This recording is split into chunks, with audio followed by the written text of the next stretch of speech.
This is the story of Rafael Nadal. The toughest of competitors.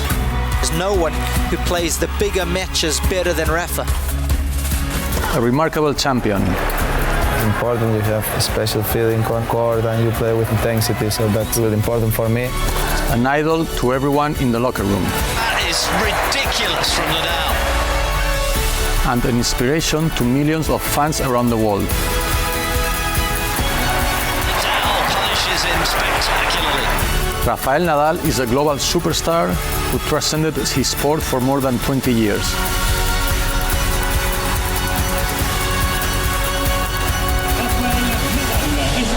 This is his #1 story.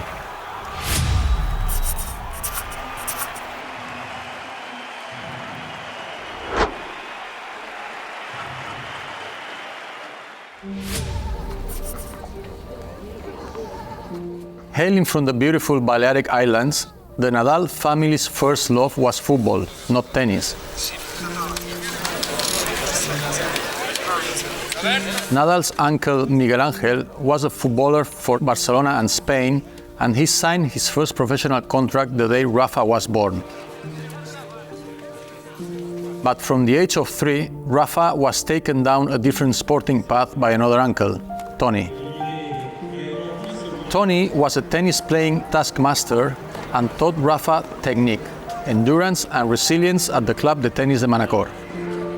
Well, that's where I really started to play tennis. So I am not able to practice here as much as I would love, but I keep practicing sometimes. As the Spanish junior began to taste success, here he comes, young Nadal, and we'll just let him emerge into the spotlight and the applause. Rafael Nadal, España. His parents kept him grounded. Family and humility were important. The taste of victory was fleeting. Initially double-handed of both sides, Rafa found the most natural way to play was with his left hand. He learned about hard work, physical conditioning and perseverance from his footballing uncle Miguel Angel, who also put the celebrity side of sports stardom into perspective. Got the posse with him this week, all sorts of relatives. Family and trusted confidence became Team Nadal, always courtside, united in support. Rafa had been honed for success, and now the boy from Mallorca was ready to take on the world.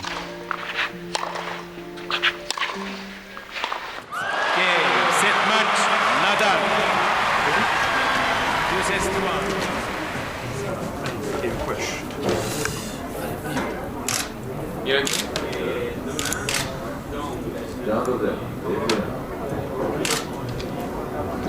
As a fellow Mallorcan, I first watched Rafa play when he was 8 years old. He was already special, hitting every ball hard as if his life depended on it. We later trained 3 times a week, and on my own ascent to world #1, the teenager motivated me with the sheer intensity of his training. I was amazed at how he burned through the professional levels. He gained his first ATP ranking points in September 2001 after making his ATP Challenger Tour debut aged 15. Oops, takes, perfect. Serve.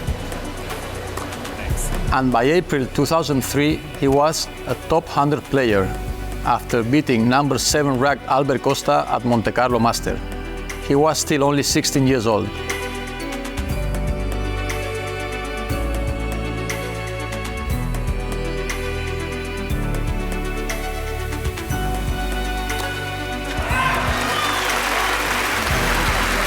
By the time of our first ATP Tour match at Hamburg in May 2003, Rafa's concentration, desire, professionalism, and focus was on another level from mine. He was an assassin on crucial points.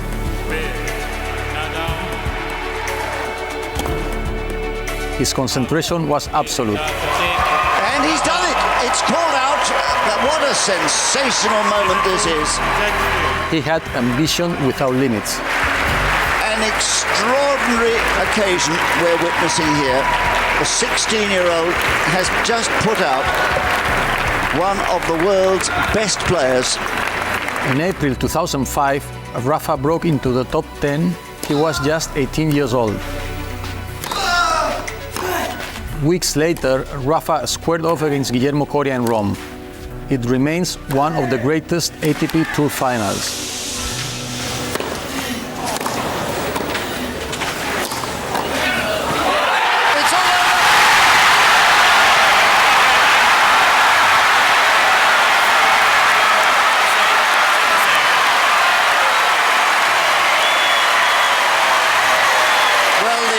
Of the moment has overcome Nadal, who rushes in now to shake the hand of his opponent and the umpire, and to acknowledge now the cheers of this crowd. What a heroic performance it was from both of them, and the Nadal camp overjoyed that he has won 3 tournaments in a row. But we have a new king of clay now, undefeated in 6 clay court finals. Rafa was victorious. The king of clay had arrived.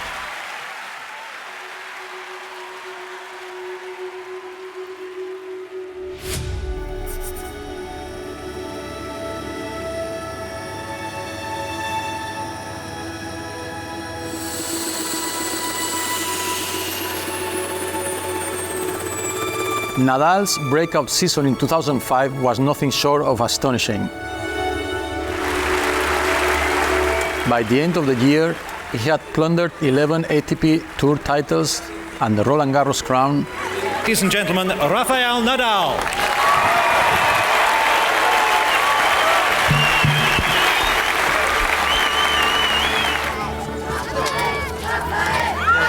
Rising 49 ranking places to finish the year as the second best player in the world, only behind Roger Federer. The world number 1 leading the way behind a man who very well might become the world number 1 one day. Immense promise in Rafael Nadal Pereira, to get rid of his full name.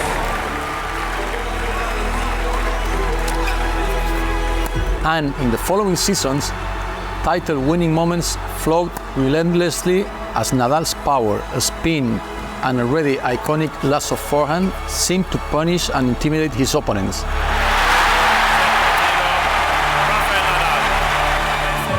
He won 2 more Roland Garros titles and took Master Thousands victories in Monte Carlo, Rome, and Indian Wells. There was even a scarcely believable 81-match clay court winning streak. By the start of the 2008 season, Nadal was a global tennis superstar who had it all, apart from a world number 1 ranking. It was time to take the crown. Do you now put Rafael in that category of the few players that can challenge you for the big tournaments? Oh, I don't want to talk about the future about this guy. For almost 4 years, Roger Federer had stood apart as the world's number 1 tennis player. But the start of the 2008 season saw Nadal more hungry and motivated than ever to claim the top spot. And his summit attempt started Monte Carlo at the beginning of that year's European clay court swing.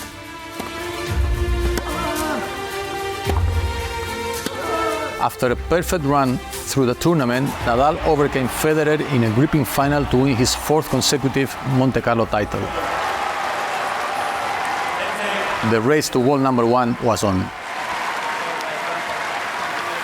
Tournament after tournament and final after final, Nadal hunted down Federer. Rafa beat the Swiss in Hamburg and Roland Garros. She's done it. Before the two faced off once more at Wimbledon. It was an epic, brutal match played by the 2 best players in the world, and was regarded by many as the greatest tennis match in history. After 4 hours and 48 minutes, Nadal was finally victorious on Wimbledon grass, and once more, Federer had been vanquished. The number 1 spot was now within touching distance.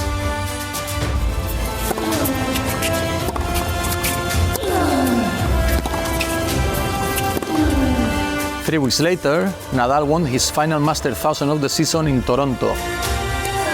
He's done it. Nadal. Before claiming gold at the Beijing Olympics.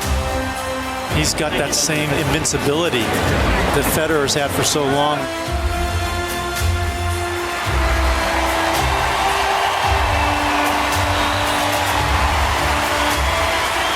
Federer's record-breaking streak was over, and after 160 consecutive weeks in second place, Nadal was the new world number one. Finally, he had reached the summit of the sport.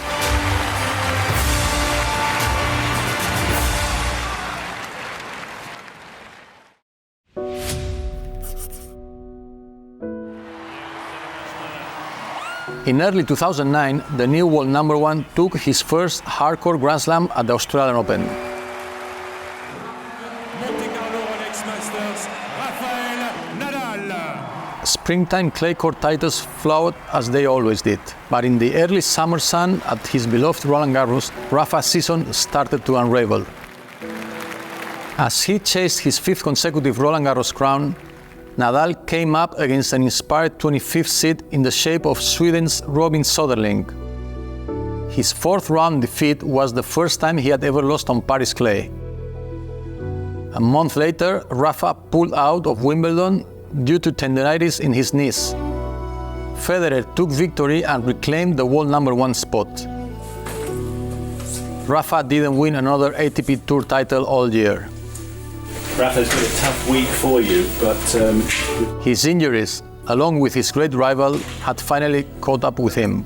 For me, the only important thing is try to play a good match, try to enjoy, and for sure try to fight every ball like that.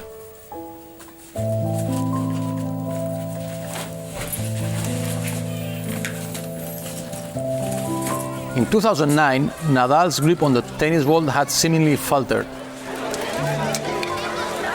But the following season, he would fashion a comeback that would take him to new golden heights. Rejuvenated, fit, and hungry for success, Nadal's season kick-started once more on clay.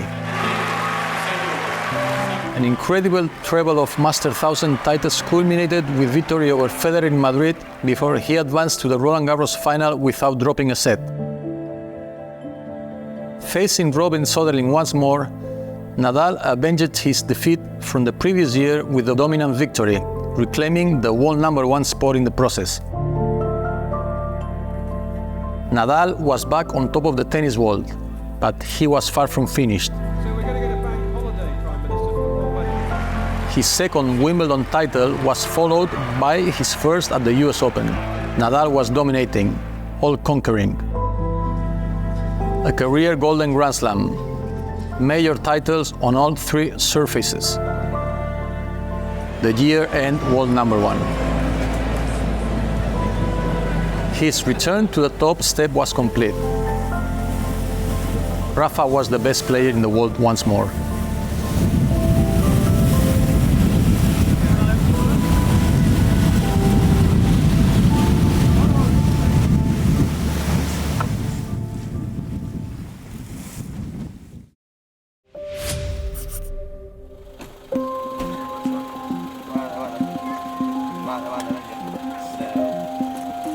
In the late noughties, Nadal's matches against his rival Federer had elevated the entire sport of tennis. Every encounter was a global television event. Column inches, ticket sales, and TV audiences swelled to witness their greatness. But as early as 2005, Nadal had been keeping tabs on Novak Djokovic, a Serbian player just 1 year younger than himself. Djokovic was already a Grand Slam winner, and the big two of Nadal and Federer were about to become the big three. In the first half of 2011, Djokovic beat world number one Nadal in 4 consecutive Masters 1000 finals. To be able to win against the best player ever on this surface, it's incredible success. Before overcoming the Spaniard in the finals of both Wimbledon and the US Open. Djokovic became world number one for the first time, and Rafa had a formidable new rival in the battle for tennis supremacy.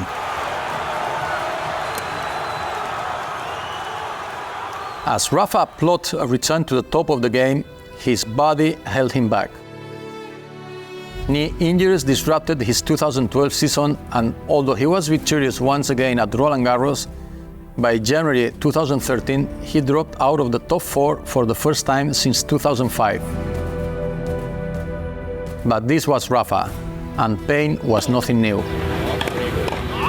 His struggles only made him more determined and more focused, setting the stage for another incredible comeback.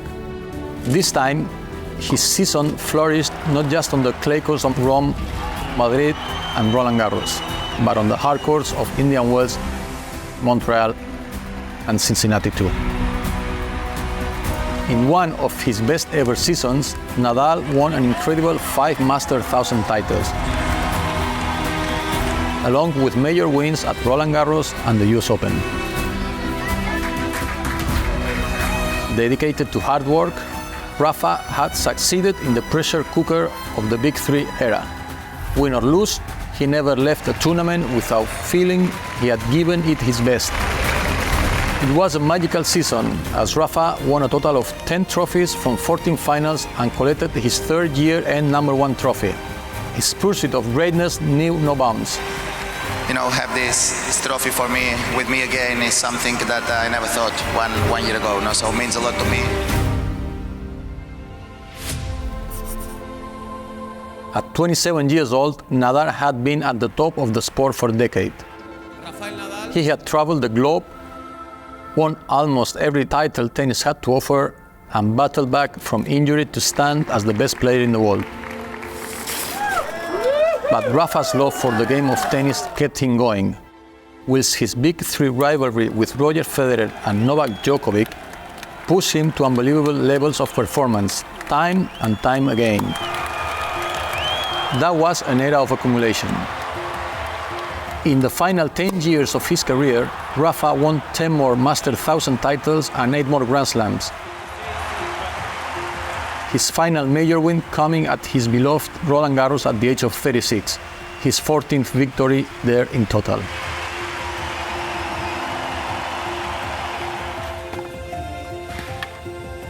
Dedicated to hard work, he succeeded in adversity, battling back from persistent injuries to become the year-end world #1 in both 2017 and 2019. In total, Rafa won 36 ATP Masters 1000s, 23 ATP 500s, 10 ATP 250s, Olympic gold medals in singles and doubles, and 22 Grand Slam titles. There were 12 titles in Barcelona, 11 in Monte Carlo, and 10 in Rome. There were trophy bites on every surface. He achieved world #1 rankings in 3 different decades.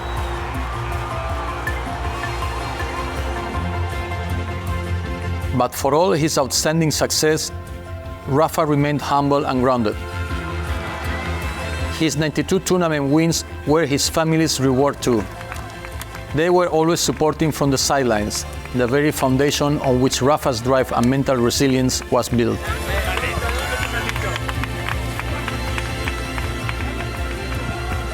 Rafa is an example of everything that is good about the sport.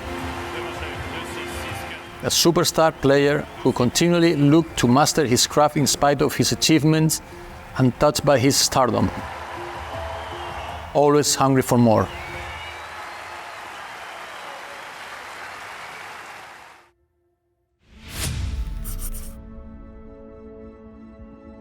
Rafa's influence of the game of tennis will burn bright long after his retirement. A true global superstar, he endeared himself to fans around the world thanks to his dedication, resilience, and personality. He helped progress the game with his voice, passionately debating for the good of the sport. His self-control was shining light to young players around the world. In 1,307 tour matches, Rafa never smashed a racket. He was respectful, A loss was his responsibility. He was always the first to congratulate his opponent.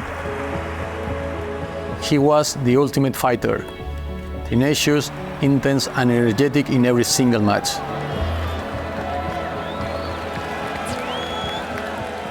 He treated everyone the same, from volunteer to tournament director. He was the ultimate role model, on and off the court, an inspiration to everyone. His work with the Rafa Nadal Foundation and his academy will ensure that Rafa's influence on future generations and his legacy will only grow in the future. The sport can only be grateful that an icon such as Nadal played a part for so long. This is Rafael Nadal. This is his #1 story.